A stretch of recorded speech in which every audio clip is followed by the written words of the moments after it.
Have an update on the billions of dollars being taken. Scammers, as we know, are becoming more and more sophisticated. Lying in bed, wondering how I could tell my wife that we'd lost everything. Our mission is to protect consumers worldwide from scams. Cybercrime is going through the roof, and we need to take action fast. We cannot keep on working in silos, and we've heard it here a couple of times already today. I think Gaza is bringing this cross-sector perspective that is so much lacking in most of the events. I'm hoping to start finding ways to help take the information I have and really help people. These type of events are finally going to hear we took action instead of we need to take action and make the world a little bit better.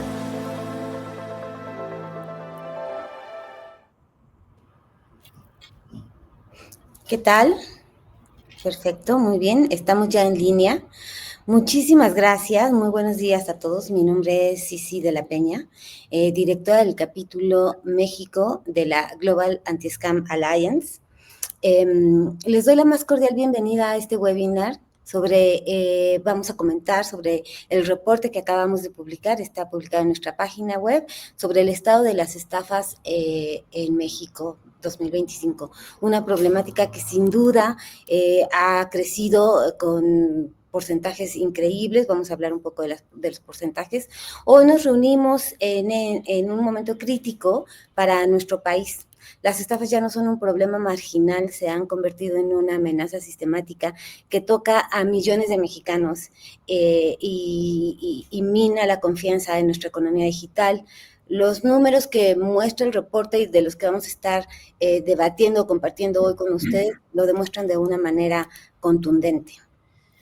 Antes de comenzar y antes de hablar un poco de lo que fueron los hallazgos del reporte, yo les quiero comentar qué es GASA, qué es la Global Anti-Scam Alliance. Es esta alianza global contra las estafas y fraudes financieros. Es una organización sin fines de lucro cuya misión es proteger a los consumidores de todo el mundo contra las estafas. Cumplimos nuestra misión reuniendo a actores de diferentes sectores responsables de organismos de agencias de gobierno, agencias de seguridad, autoridades de protección al consumidor, sector financiero, operadores de telecomunicaciones, plataformas de internet, en fin, es este espacio donde vamos a traer a este grupo multiactor para atender estos retos y ver cómo podemos hacerlo de manera colaborativa, pero sobre todo eficiente y de manera inmediata y lo más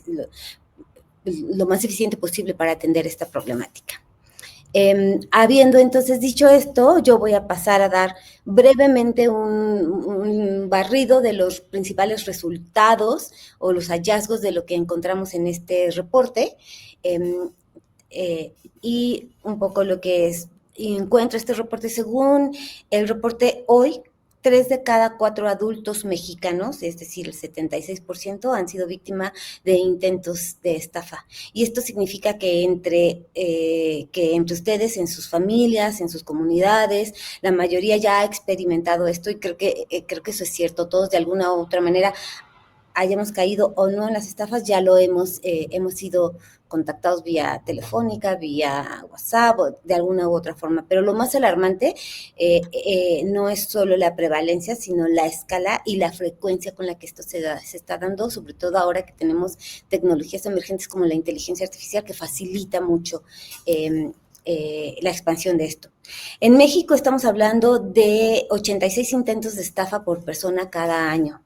Y eso es más de uno a la semana. Y cuando estos intentos tienen éxito, cuando logran engañar, el 59% de los mexicanos que efectivamente han sido afectados pierden dinero o han sido afectados financieramente y el daño es pues devastador. No sé si pudiéramos mostrar exactamente, gracias.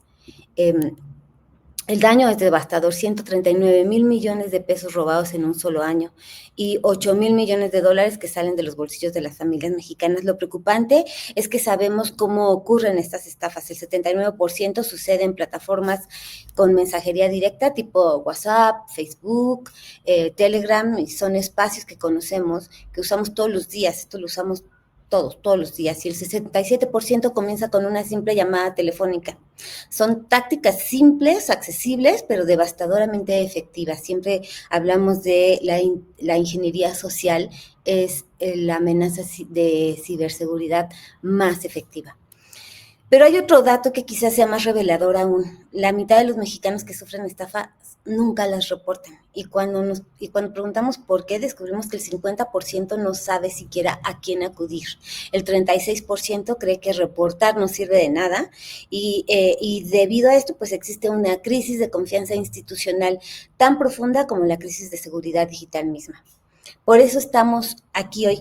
Este webinar no es solo para mostrar cifras, aunque las cifras son importantes, es para sobre todo poner a los principales actores y a este grupo de expertos a los que voy a presentar en un momento, de la banca, de gobierno, de telecomunicaciones, de plataformas, del sector tecnológico, plataformas digitales, para que reconozcamos que esta es una responsabilidad compartida, que escuchemos las perspectivas de quienes están en la línea de frente trabajando estas problemáticas, y que juntos identifiquemos medidas prácticas concretas que refuercen nuestra lucha contra estas estafas. México necesita un cambio, y entonces, habiendo dicho esto, yo lo que voy a hacer es pasar a presentar a nuestros panelistas. Tenemos un gran panel, un panel conformado por de verdad un número de expertos muy reconocidos. Cada experto, yo les voy a hacer una pregunta, la forma en la que vamos a llevar la estructura de este diálogo. Igual de todos modos podemos conversar al final de la intervención de todos los panelistas, pero yo voy a hacerles unas preguntas específicas, van a tener alrededor de entre 4 o 5 minutos para responderla, y al final vamos a poder tener una pequeña conclusión. Yo voy a empezar esta estructura, voy a presentar a los panelistas, un poco para que la audiencia sepa con quién estamos hablando. Está por aquí Rogelio Garduño, que es un director ejecutivo de prevención de fraudes en Scotiabank, México. Rogelio acumula 27 años de experiencia en gestión de riesgos y prevención de fraudes. Está certificado en CAMS y con un MBA en administración, y ha dirigido estrategias de fraude en reconocidas instituciones como Grupo Salinas, American Express y Citibanamex. Rogelio tiene una especialización, especializado en implementar modelos de detección y automatización robótica para fortalecer la prevención. Su liderazgo es destacado en el componente de comunicación y enfoque situacional, y su experiencia le permite liderar estrategias de protección integral en el sector financiero mexicano, elevando los estándares de seguridad y gobierno corporativo. Hola, Rogelio. Hola, sí, muchas gracias por tenerme aquí. Buenos días a todos. Gracias por tener este webinar. Un gusto participar en este Perfecto. Webinar de Gaza. Muchas gracias. Después voy a presentar a Gilberto Fragoso, que es gerente de prevención de fraude y seguridad de información. Gilberto lidera la prevención de fraude en América Móvil, coordinando estrategias para 18 países en la región, como director también de grupos de GSMA para América Latina. Tiene más de 15 años de experiencia en la prevención del fraude y comunicaciones móviles, y ha desarrollado políticas clave para la protección de usuarios. Su experiencia internacional y su conocimiento en múltiples ambientes multicultural refuerzan su papel fundamental en la lucha contra el fraude en México. Gilberto, bienvenido. Muchísimas gracias por tu... Muchas gracias por la invitación. Perfecto, muy bien. Oscar Lascano. Oscar es CEO de Voicec, es fundador y CEO de Voicec, que es una empresa especializada en seguridad telefónica y mensajería digital con presencia en México y América Latina. Es ingeniero en comunicaciones por el Instituto Politécnico Nacional, con maestría en alta dirección. Dirige Voicec desde el 2013 en soluciones antifraude con phishing, smishing and spoofing.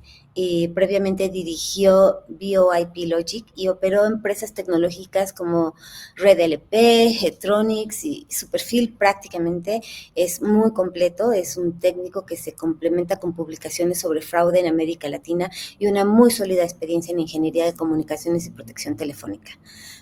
Oscar, muchas gracias. Gracias por la oportunidad de colaborar con ustedes. Gracias. Perfecto. Y aquí yo dejé al final a mis colegas Aleira y Heidi. Aleira es directora de Relaciones con Gobierno para Mercado Libre y es presidenta de la Asociación FinTech en México, y aporta una muy sólida experiencia en políticas públicas y regulación digital. Yo he tenido la oportunidad de trabajar ya desde hace muchos años con ella, es una de mis role models. Aleira tiene estudios de ciencias sociales y políticas públicas en el Tecnológico de Monterrey y ha coordinado estrategias en entidades como Uber, L'Oréal, Zagarpa y el Congreso de la Unión, y ha sido asesora para la Presidencia de México en ámbitos de transparencia y acceso a la información. También es miembro del Consejo Asesor de Finanzas Digitales de México Exponencial y destaca su enfoque estratégico en el avance tecnológico y análisis del país. Aleira, muchísimas gracias.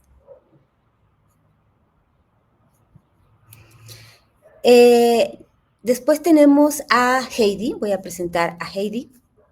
Heidi es directora general de ciberseguridad en la recién ya tiene como 8 meses, en la Agencia de Transformación Digital del país a nivel federal. Posee 7 años de experiencia como directora de infraestructura tecnológica en Agencia Digital de Innovación Pública. Es ingeniera informática con especialización en seguridad informática y administración de sistemas por la UNAM. Complementa su formación con una maestría en seguridad informática de UNIR y es experta en respuesta a incidentes de ciberseguridad con un enfoque estratégico en tecnologías de la información y liderazgo de equipos que la posiciona como un referente en la protección digital del sector público mexicano. Heidi, muchísimas gracias por hacer el tiempo para estar acá con nosotros hoy. No, muchísimas gracias a ustedes por esta invitación y por traer este capítulo, sí, a México. Perfecto. Bueno, pues habiendo dicho eso, entonces yo voy a comenzar este debate, este panel. A mí me gustaría, habiendo dado ya el diagnóstico, la problemática que este reporte representa, a mí me gustaría comenzar con Gilberto. Gilberto, hablamos desde tu rol en América Móvil, hemos mencionado que la mayoría de las estafas comienzan a través de llamadas y mensajes de texto. El 79% usan mensajería directa, textos SMS, 49% SMS, 67% llamadas. La pregunta es, ¿qué medidas proactivas pueden implementar las empresas de telecomunicaciones para proteger a los usuarios? O qué implicaciones tiene más bien, ¿qué medidas proactivas? Empecemos con esto. ¿Qué medidas proactivas pueden estar las empresas de telecomunicaciones?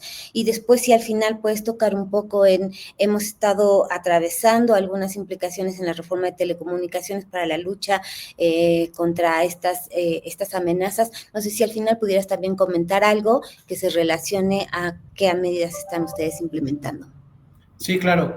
Realmente, al menos en América Móvil, la estrategia que tenemos está basada en riesgo. ¿Qué es lo que puede pasar? Y trabajamos a lo interno para implementar controles, procesos, modificar procesos o crear herramientas que nos ayuden a prevenir que los riesgos se materialicen. Básicamente esa es la óptica con la que trabajamos nosotros. Otro aspecto es, efectivamente contamos con herramientas como firewalls, herramientas de detección temprana, incluso estamos incorporando inteligencia artificial para la detección temprana de este tipo de amenazas. Sin embargo, como bien lo comentaste al inicio, es una corresponsabilidad donde están mezclados los operadores móviles, las entidades bancarias, las fintech, las aplicaciones e incluso temas gubernamentales que debemos de cubrir todo nuestro ámbito de responsabilidad. pero aquí viene el eslabón más débil o más fuerte que hay dentro de cada uno de estos procesos. Y no hablo solamente de los procesos internos de cualquiera de estas empresas. Hablo también de la parte de corresponsabilidad del usuario. Actualmente vivimos una época donde hay un fenómeno que se denomina hiperconectividad, donde muchos de los usuarios están conectados a redes sociales, están conectados a aplicaciones y tienen un alto nivel de dependencia en su vida cotidiana de los dispositivos y de las aplicaciones. Ahora, un problema con el cual, o una vulnerabilidad con la cual juegan los cibercriminales es con el miedo, la preocupación o el interés de parte de los usuarios. Es decir, miedo en el sentido de acabamos de detectar un consumo anómalo en su tarjeta bancaria, cualquiera que ésta pueda ser, e inmediatamente detona un sentimiento de ansiedad y de desesperación de parte del usuario que le da clic a los links que vienen asociados en estos SMS. Muchas veces el usuario no se da cuenta que el link al cual le dan clic no tiene nada que ver incluso con su banco. Normalmente los bancos tienen URLs que los identifica, así como las tenemos también nosotros en Telcel y en Claro, que es la marca que tenemos en Sudamérica, y no se dan cuenta que tal vez no dice Telcel, tal vez dice Telclel, pero el usuario no se da cuenta. Y entonces, más allá de la preocupación de que puedan descontarle o hacerle un fraude por 200 pesos, 300 pesos, el problema es cuando el usuario proporciona datos asociados a su identidad, que es mucho más valioso, donde el hecho de que uno proporcione nombre, teléfono, domicilio, RFC, números de tarjetas de crédito, débito, CBBs que vienen en las tarjetas también, implica que el usuario en ese sentimiento de miedo proporciona información que lo deja todavía más expuesto a fraudes más complejos. Entonces, en el caso de América Móvil, por ejemplo, hace un par de años se puso muy de moda, y de hecho todavía existe, el robo de cuentas de WhatsApp. Nosotros habilitamos un portal específico para nuestros usuarios o cualquier usuario que visitara la página de Telcel o de América Móvil para que viera el proceso de cómo establecer su autenticación de identidad en 2 pasos. Y desafortunadamente muchas veces los usuarios no leen o no están enterados de que existe esa autenticación hasta que les pasa. Entonces, yo creo que el tema de protección y de sensibilización hacia los usuarios de a quién le proporcionan su información es un aspecto que cobra mucha relevancia. Un ejemplo claro, hay algunos negocios en centros comerciales donde uno puede llevar a sus hijos a que entren a juegos específicos como resbaladillas, inflables y demás, donde ellos, esta empresa por seguridad pide el nombre, el celular, el nombre del hijo que vas a dejar ahí y te dan un ticket para que tú puedas identificar que vas por tu hijo, le ponen un brazalete. Pero, por ejemplo, muchas personas proporcionan esta información sin pensar que esa lista los deja muy expuestos, porque ya proporcionaste tu nombre, tu celular y el nombre de tu hijo. Con eso yo puedo, obviamente, acceder a llamar al celular y poner o comprometer de alguna manera la seguridad del hijo, aunque no esté comprometida. Pero ahí volvemos a este aspecto en el cual juegan estos cibercriminales, que es el miedo y la ansiedad de que algo le pueda pasar a alguno, en este caso a tu hijo, ¿no? Entonces, temas como, por ejemplo, sacar copias fotostáticas en un cibercafé de tus identificaciones también es muy riesgoso, porque con eso das datos a los cuales no necesariamente toda la gente debe tener acceso. Entonces, yo creo que para cerrar mi participación en este bloque, debemos de ser muy cautos en dónde depositamos nuestra información y a quién le damos acceso. Muchas personas manejan sus perfiles de Facebook o de algunas otras redes sociales como perfiles abiertos, donde notifican, queridos amigos, ya llegan nuestras vacaciones, nos vemos en 2 semanas. Ahí están diciendo en un perfil abierto que su casa va a estar vacía 2 semanas, no va a haber nadie que la supervise.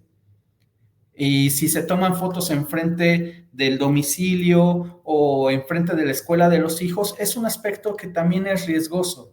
Y no quiero infundir miedo, sino simplemente avisarles que tenemos que ser más cautos con la información que proporcionamos y que consumimos. Entonces, con eso cerraría mi participación en este bloque. Perfecto. No, la verdad nos has dado un panorama muy importante. Yo me identifiqué con muchas de las cosas que tú has mencionado, ¿no? Sacar copias, no, la verdad, hay un rango muy amplio de cómo estamos poniendo en riesgo estos datos y totalmente de acuerdo. En ese sentido, entonces yo creo que ahora me muevo con Oscar. Y Oscar, hablando de esto, el 67%, hablábamos ya un poco como en esta secuencia, 67% de las estafas comienzan por una llamada. Operadores ven tráfico malicioso. ¿Y cómo identifica entonces Voicec estos patrones? ¿Cómo esta colaboración en tiempo real con bancos o con otras organizaciones que pueden atender esta problemática puede funcionar? ¿Cómo es que Voicec puede apoyar en esta identificación de patrones? Muchas gracias, sí. Nada más ayúdenme con un pulgar si me escuchan bien. Siempre me gusta confirmar. Gracias.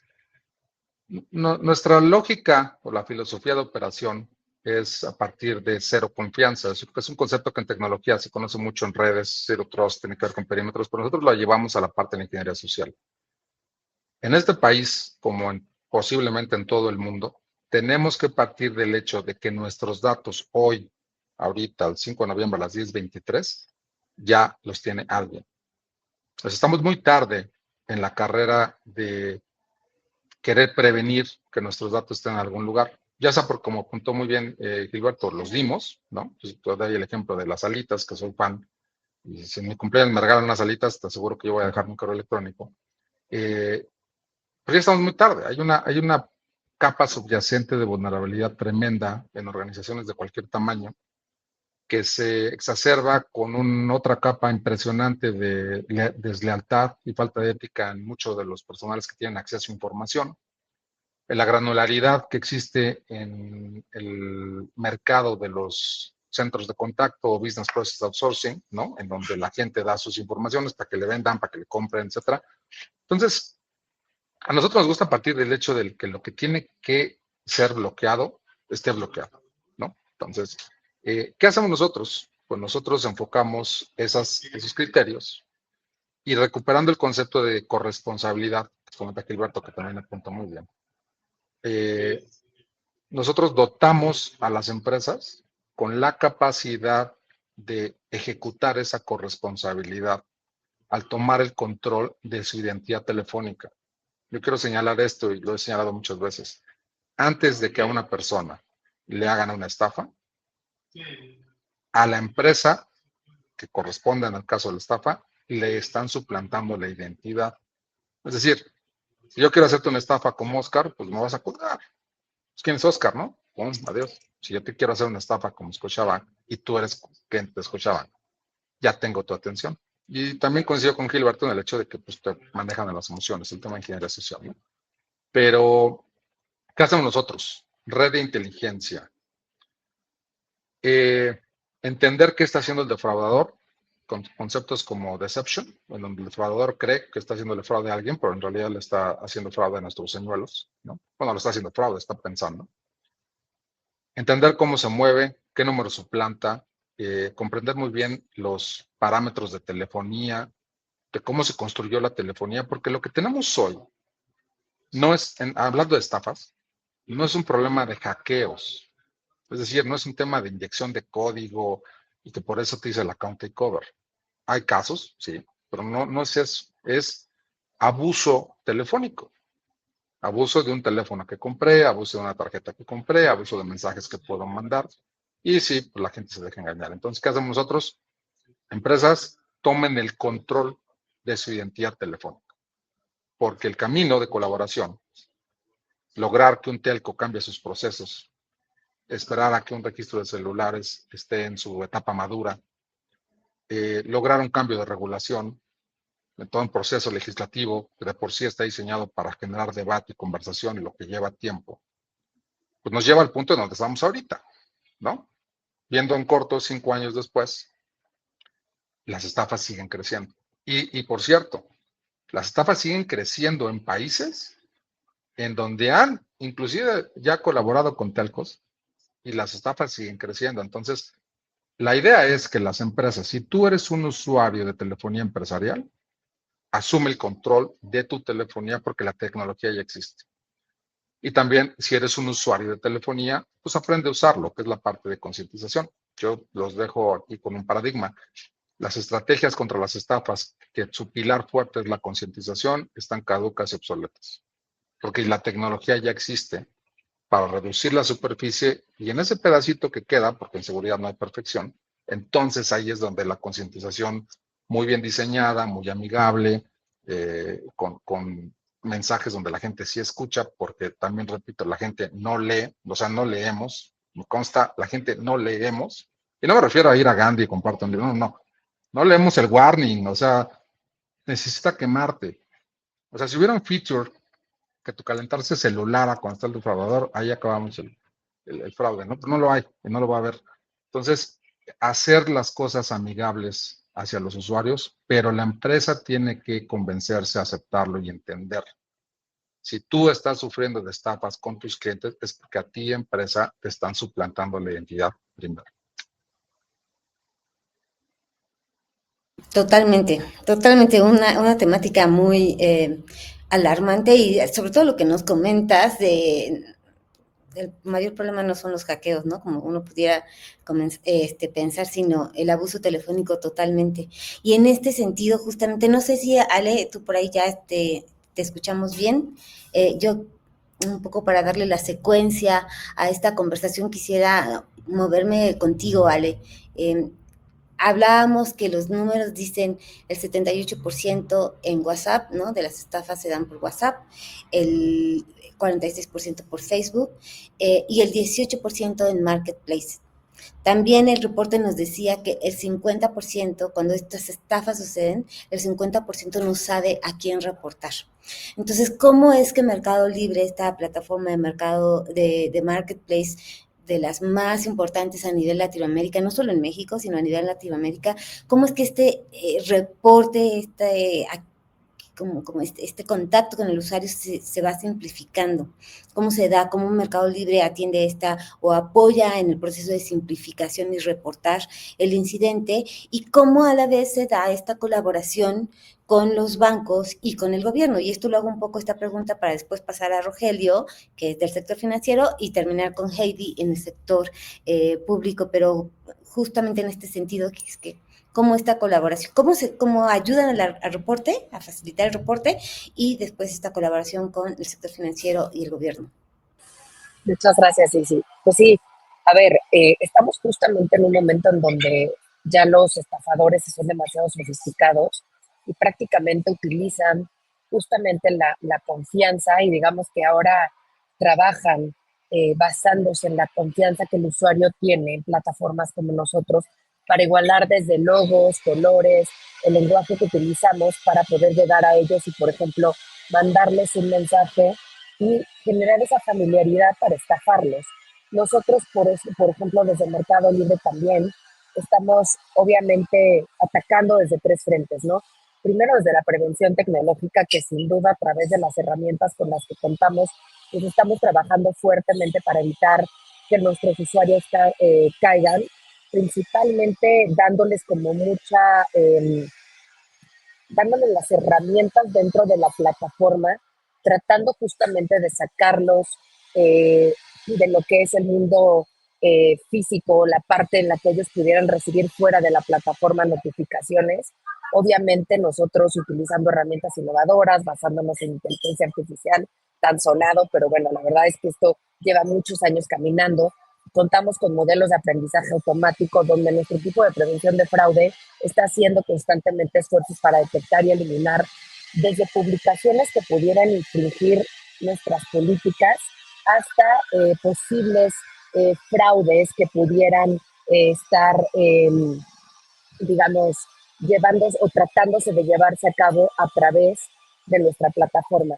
Hacemos mucho también el tema de educación y comunicación directa con nuestros usuarios, recordándoles constantemente dentro de la app pues cómo se operan las estafas, por ejemplo, también en términos de las campañas y habilitando inclusive los canales de denuncia, ¿no? Algo que hacemos constantemente es decirles el tema de precios, que se fijen mucho en, obviamente ahí tú encuentras algo que, no sé, un iPhone que debería de valer X cantidad en un precio ridículo, pues es obvio que tratamos nosotros de decirle al usuario, ten cuidado y además te doy el canal de denuncia para que denuncies esa publicación. Además de las herramientas con las que nosotros contamos de moderación proactiva. Digamos que toda esta parte de prevención de fraude incluye también la moderación proactiva de publicaciones, de mensajes, de palabras, donde si bien hay un equipo que está proactivamente buscando, también hay una herramienta y hay tecnología que está constantemente aprendiendo de estas actividades.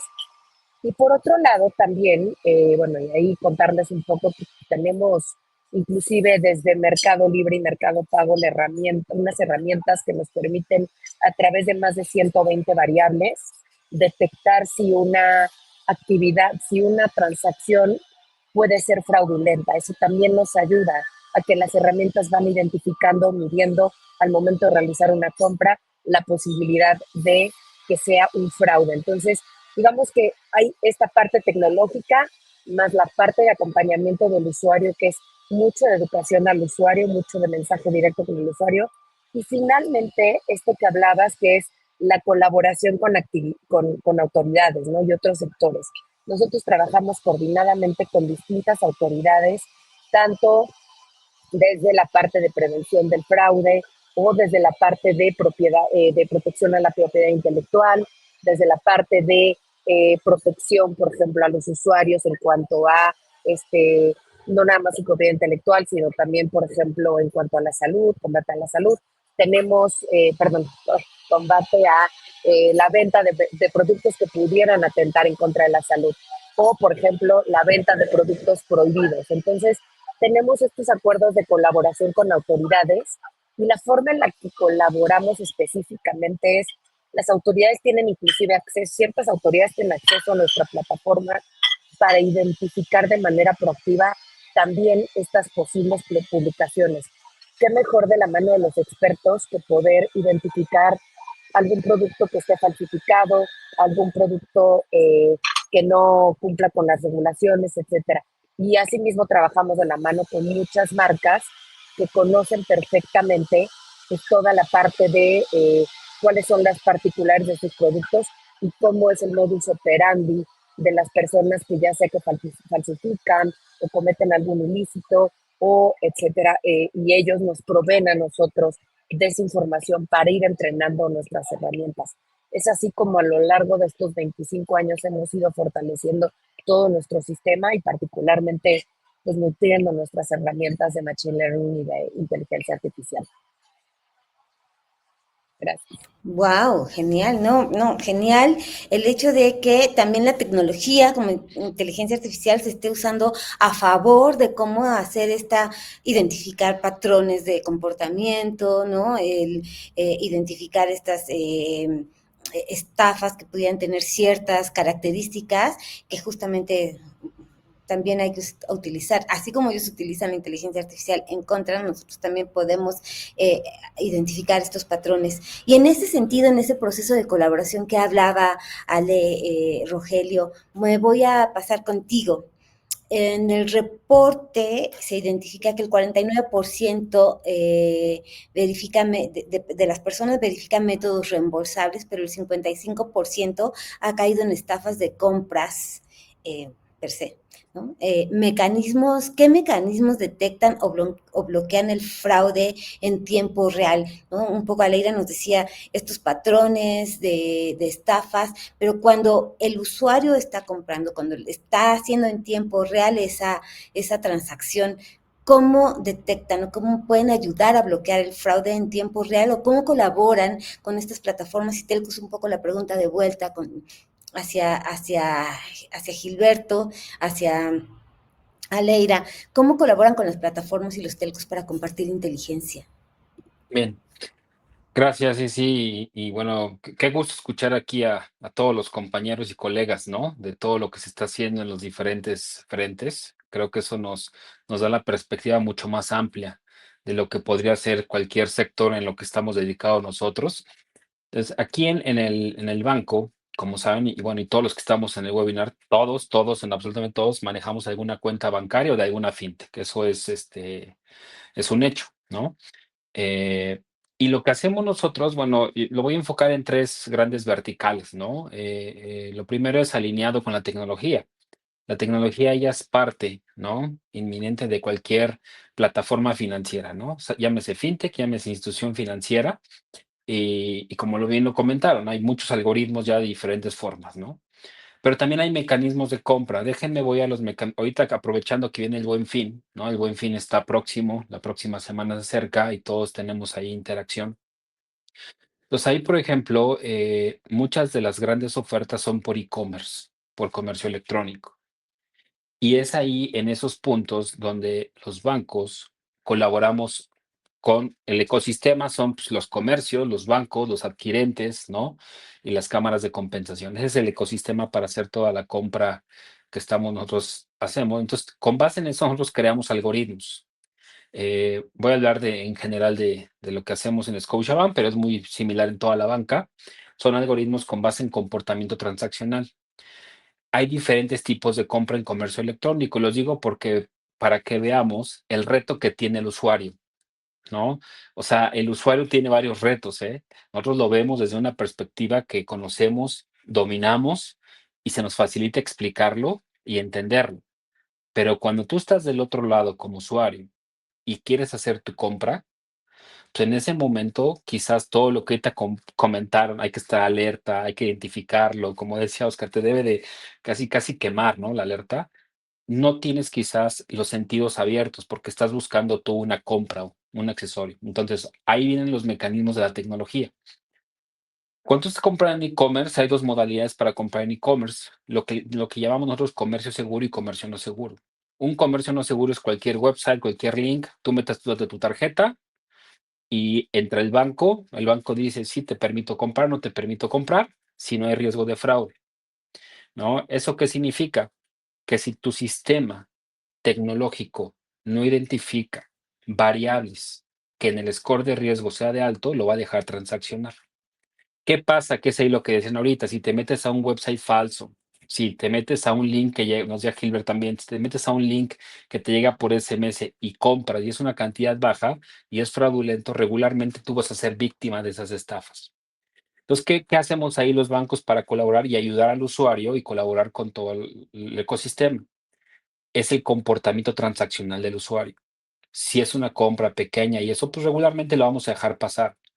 Pero si se confirma o se consolidan dos aspectos, velocidad transaccional, es decir, 1, 2, 3 transacciones en minutos o segundos, y a eso le sumamos una acumulación de monto, es ahí donde empezamos a alertar, ¿no? Y pueden ser varias formas de notificar. Pueden ser un push notification, puede ser un SMS, puede ser una llamada telefónica, y es cuando estamos interactuando con nuestros clientes, porque en nuestro sistema los algoritmos nos dicen, oye, esto no es un patrón normal, es una compra que sale del patrón transaccional de este cliente. Entonces, la primera vertical que yo me refiero es la tecnología en tiempo real que tenemos las instituciones financieras para ayudar a los bancos y luego vienen los mecanismos de autenticación. Porque nada más recordar ahí en ese momento el cliente está solo frente al celular, frente a la computadora, solito, interactuando. Y luego ya viene una segunda parte que una vez que generas tú el dispositivo del mensaje, te estoy avisando, viene la autenticación. Tú puedes hacer una autenticación, otra vez un doble vía, ¿no? Un push notification doble vía. Le puedes permitir que se firme en el app del banco para hacer un face recognition, ¿no? O sacar una llave o un token, como le llamamos, ¿no? Hay diferentes formas de mecanismo. O le puedes mandar un one-time password para certificar que le está llegando a él. Entonces vienen los temas de autenticación, y la tercera vertical son las plataformas de e-commerce, ¿no?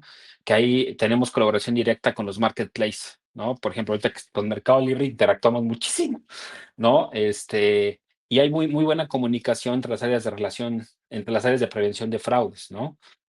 Así con Mercado Libre y otros grandes marketplaces que conocemos, estamos interactuando y tenemos estrategias colaborativas, en donde trabajamos en equipo, ¿no? Quizás vista usuario, a lo mejor el cliente no lo percibe, pero vista entre los marketplaces y los bancos estamos trabajando, y entonces ahí tenemos alianzas. Lo que sí creo, sí, y aquí, a toda la audiencia, creo que la conciencia de esto, y lo decía Oscar muy bien, creo que tenemos que mejorar la comunicación, mejorar las estrategias, ¿no? Porque si bien hoy cada uno en su sector está haciendo cosas muy buenas y muy potentes, yo les llamaría, no necesariamente hemos, como dicen, link the dots, ¿no? No necesariamente hemos cerrado el ecosistema con las telcos, con los proveedores tecnológicos, con las fintechs, y ese yo creo que es el gran paso que requiere. Cierro con esto mi participación, porque aquí la clave es, lo decía en el principio, creo que me parece que lo dijo Gilberto, el eslabón más débil es nuestro usuario. Y si nosotros, que estamos en ese ecosistema, no colaboramos para que el usuario tenga los elementos y las herramientas para poderlo identificar, y si no lo identifica, que lo podamos alertar, es ahí donde estamos fallando nosotros. Hablo como todo el ecosistema, porque finalmente el más vulnerable se vuelve el usuario, ¿no? Entonces, por eso, más allá de que tengamos la tecnología, que tengamos la autenticación reforzada, que tengamos esa colaboración, si no cerramos el gap entre las telcos, los marketplaces, la tecnología, ahí donde, y por eso estoy contento de participar aquí, porque para eso estamos aquí, ¿no? Para que veamos aquí en Gaza cómo podemos construir y fortalecer esos vínculos, ¿no? Perfecto, no, Rogelio, nos diste un panorama muy detallado, y además lo pusiste, me encanta tu participación lo pones como con peras y manzanas, ¿no? Un tema que suena como tan complicado, tan bien explicado, colaboración definitivamente, comunicación, y en ese sentido, entonces yo quiero cerrar con Heidi. Heidi, habiendo escuchado las participaciones de todos los anteriores participantes de este seminario, y sobre todo lo que decía, ¿no? El componente de comportamiento, cómo darle estas herramientas al usuario, comunicar todo lo que están haciendo, porque prácticamente el reporte lo identifica, 45% de las personas que son que sufren una estafa nunca lo reportan, y esto implica 139,000 millones robados para México. El impacto en México financieramente es grande. La mitad de las víctimas nunca la denuncian, y su experiencia pues, también nos indica que no saben a dónde ir. ¿Cómo se puede garantizar que las víctimas den un paso al frente, que vayamos adelante, que atendamos esta problemática, y de que ellas en sí pues puedan denunciar? El 82% tiene que hacerlo varias veces antes de que se tome en cuenta. ¿Existen campañas de educación, o desde tu punto de vista del sector público, donde tienes este reto a nivel nacional? ¿Qué podemos hacer? ¿Cómo podemos forjar esta colaboración con todos los actores, como lo mencionaba Rogelio?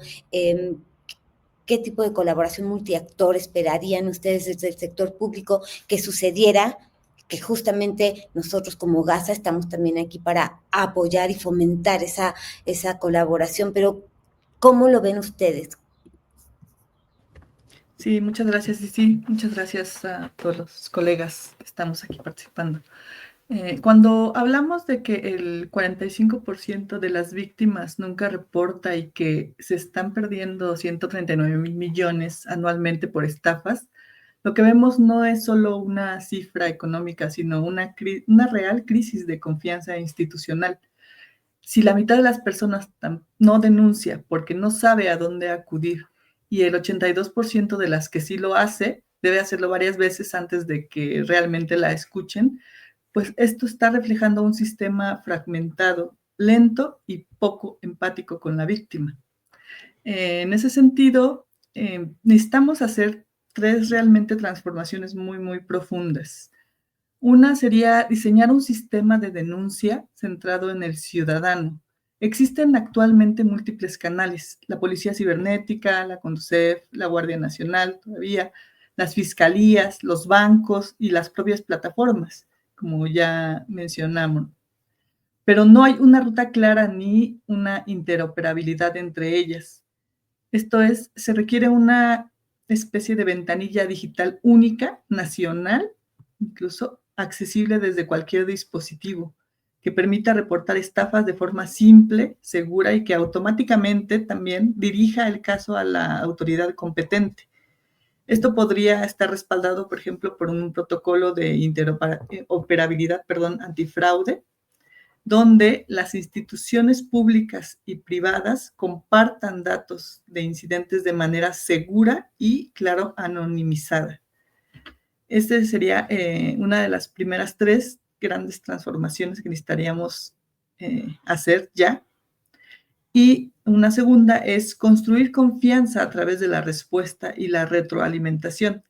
La gente deja de denunciar porque siente que no pasa nada, ¿no? O sea, esto de estar yendo como víctima a hacer una denuncia muchas veces y estar insistiendo nos deja un claro mensaje de, pues no está pasando nada, no es importante. Debe existir un seguimiento automatizado con folio también, con actualizaciones y una orientación clara para las víctimas. Por ejemplo, en países como Reino Unido y como Australia existen sistemas Report Cyber o Action Fraud que permiten recibir alertas, verificar incidentes y acceder a recursos inmediatos. México necesita también avanzar hacia ese modelo de trazabilidad ciudadana. En cuanto a la educación y unas campañas de educación, pues, sostenidas, no esporádicas. Existen esfuerzos valiosos actualmente, como el fraude cero de la Asociación de Bancos de México, como la parte de ciberseguridad MX de la Guardia, o iniciativas educativas de parte de las plataformas como Meta, Google y Mercado Libre, ¿no? Como ya mencionaron. Sin embargo, la mayoría siguen siendo reactivas o de alcance muy limitado. Necesitamos también una estrategia nacional y sí, o sea, así tal cual lo menciono, nacional, no enfocada al sector público, no enfocada al sector privado, ¿no? A los bancos. Una nacional de cultura antifraude digital que sea coordinada, que pueda ser medible y que sea permanente, por supuesto, no esporádica, que combine estas 3 dimensiones. La parte cognitiva de enseñar a la ciudadanía cómo operan los fraudes, bueno, a enseñarnos a todos cómo operan los fraudes y qué patrones deben reconocerse en estos. La parte emocional que explique cómo los criminales explotan la confianza y la urgencia, ¿no? También vemos muchos fraudes por esta necesidad de dinero que tenemos todos, ¿no? De explotar con préstamos, cuánta cosa se le ocurra ahora con la parte social, las ayudas sociales también, ¿no? Está habiendo muchos fraudes donde le solicitan dinero a la ciudadanía para poderle dar el apoyo social. Y una parte muy práctica que les enseñe a verificar, a reportar y a proteger, por supuesto, sus datos, ¿no? No hablamos de datos personales, hablamos de sus datos de manera completa. Y bueno, en cuanto a la colaboración multiactor, una colaboración multiactor real necesita ser implementada donde cada sector se apoye del otro sin tener que resolverlo por sí solo, ¿no? Por ejemplo, las telecomunicaciones, toda la parte de telco puede identificar patrones de llamadas o mensajes maliciosos y bloquearlos preventivamente. Los bancos pueden seguir alertando y congelar operaciones sospechosas en segundos, como menciona Gilberto, ¿no? Las plataformas digitales pueden implementar verificaciones de identidad y botones de reporte visibles.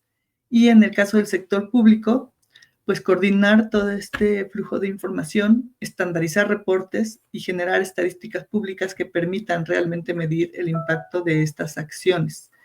Esto es, necesitamos imaginar un ecosistema donde un intento de fraude detectado por ejemplo, Telco, active una alerta inmediata en el banco y en la plataforma afectada y que el ciudadano reciba un mensaje preventivo. Esa es hacia donde debemos avanzar, en mi opinión. Muchas gracias.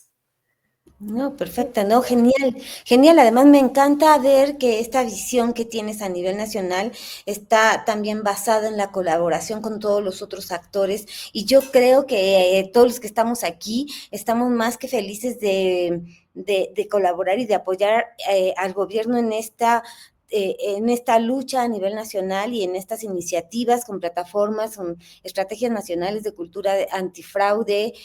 Yo creo que eso es fantástico. A mí me da muchísimo gusto que ustedes lo estén contemplando.